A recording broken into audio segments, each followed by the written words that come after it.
வணக்கம் ரெட்ரோ மக்களே. இன்னைக்கு ஒரு வித்தியாசமான விஷயத்துக்காக தான் இந்த மாதிரி வெட்ட வெளியே வழக்கமா ஸ்டுடியோல இருந்து எல்லாம் வீடியோ போடுவேன். பட் இது ஸ்டுடியோல இருந்து உட்காந்து போடுற வீடியோ கிடையாது. நீங்க எல்லாருமே வந்து இந்த வீடியோ வந்து எவ்வளவு முடியுமோ அவ்வளவு ஷேர் பண்ணுங்க. இப்ப சமீபத்துல நம்ம எல்லாருக்குமே தெரியும், பள்ளிக்கரணை சதுப்பு நிலம், அதாவது வந்து ராம்சார் நிலங்கள் வந்து ஆக்கிரமிக்கப்பட்டு நிறைய என்க்ரோச்மெண்ட் நடந்திருக்கு அப்படின்னு சொல்லி நிறைய சோஷியல் மீடியால பரவிட்டு இருந்தது. சரி, நம்மளும் பக்கத்துல தானே இருக்கோம், ஏன் டைரக்டா விசிட் பண்ணி பார்க்க கூடாது அப்படின்னு சொல்லி தான் டைரக்டா இந்த இடத்துக்கே வந்துட்டேன். ஸோ இது வந்து பள்ளிக்கரணை மார்ஷ்லேண்ட். அப்படியே பாருங்க. ஸோ இந்த மார்ஷ்லேண்ட் அந்த பார்டர் தெரியுது பார்த்தீங்களா, அந்த செவுரு பாருங்க. இந்த பக்கத்துல இருந்து அது ஒரு கிரில் மாதிரி போட்டிருக்கிறாங்க. அது போகுது, இந்த பக்கம் சோழிங்கநல்லூர் வரைக்கும் போகுது. இந்த பக்கம் அப்படியே நீட்டிக்கிட்டே போனீங்கன்னா செவுரு தெரியுதுங்களா, அது ரொம்ப லாங்கா போகும். எங்க வரைக்கும்னா இந்த பக்கம் சென்னை அந்த ரோடு கனெக்ட் ஆகிறதுக்கு முன்னாடி வரைக்கும். சமீபத்தில் அந்த ஒரு நியூஸ் எல்லாம் நம்ம பார்த்துருக்கோம், அந்த 1 கிலோமீட்டர் பஃபர் ஜோன் அப்படின்லாம் சொல்லிட்டு. எனக்கு இருக்கிற டவுட் என்னன்னா, அப்படியே பாருங்களேன், இது இன்னும் காட்ட முடியுமோ காட்டுறேன். ஏன்னா நம்ம கிட்ட கொஞ்சம் ஹைஃபையான கேமராஸ் எதுவும் கிடையாது. மேக்ஸிமம் எவ்வளோ தூரம் கவர் ஆகுதுன்னு பாருங்க.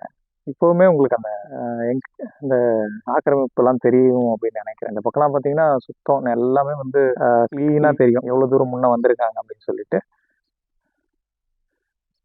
ஸோ இது ஒரு பக்கம், அதாவது உள்ள வந்து ஆக்கிரமிப்பு கொஞ்சம் அப்படியே கொஞ்சமா சுருங்கிட்டு வருது அப்படின்னு ஒரு பக்கம். இப்போ அப்படியே பார்த்தீங்கன்னா இந்த செவுத்துக்கு, அதாவது வந்து இப்போ நம்ம வீடியோல பார்த்துட்டு இருக்கோம்ல, இந்த செவுத்துக்கு ஜஸ்ட் ஒரு 3 மீட்டர்ஸ்ல பாருங்க ஃபுல்லா வந்து ரெசிடென்ஷியல் ஏரியா.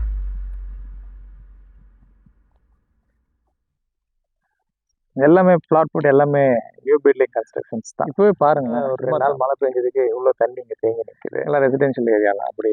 ஸோ இந்த மாதிரி தான் இருக்கு. பெரும்பாலும் எல்லா வீடியோஸ்லையும் நம்ம பார்த்துருக்கோம், அந்த ஆக்கிரமிப்பு அப்படின்னு சொல்லி பேசிட்டு தான் இருப்பாங்க. அதுவும் மேப்பு, அந்த பேர்ட்ஸ் ஐ வியூலாம் வந்து நம்ம காட்டியிருப்பாங்க. ஆனால் அதுலலாம் வந்து நம்மளுக்கு உண்மையாகவே எங்கே ஆக்கிரமிப்பு அப்படின்ற மாதிரி தான் இருக்கும். ஸோ அதுக்காக தான் லைவாக வந்து உள்ளே போயிட்டு அந்த பார்டர், அந்த ஃபாரஸ்ட் பார்டர் கிரில் போட்ட வரைக்கும் நான் வந்து ஷூட் பண்ணிட்டு வந்தேன். நீங்கள் அந்த வீடியோவில் பார்க்கும்போது தெரியும், நிறைய வந்து அந்த மார்ஷ்லேண்ட் எவ்வளவு தூரம் வந்து உள்ளேயும் கவர் பண்ணியிருக்காங்க. இப்போ வெளியே ஒரு ரெசிடென்ஷியல் இந்த சைட் மெயின் ரோட்ல இருந்துமே வந்து அந்த பார்டர் கிட்ட வந்து நியர்லி 50 மீட்டர் டிஸ்டன்ஸ்லேயே வந்து அவ்வளோ கன்ஸ்ட்ரக்ஷன்ஸ் இருக்கு. இப்போ வந்து இந்த 1 கிலோமீட்டர் பஃபர் ஜோன் வந்து புது கன்ஸ்ட்ரக்ஷன்ஸ் எதுவும் கட்டக்கூடாது அப்படின்னு சொல்லியிருக்கிறாங்க.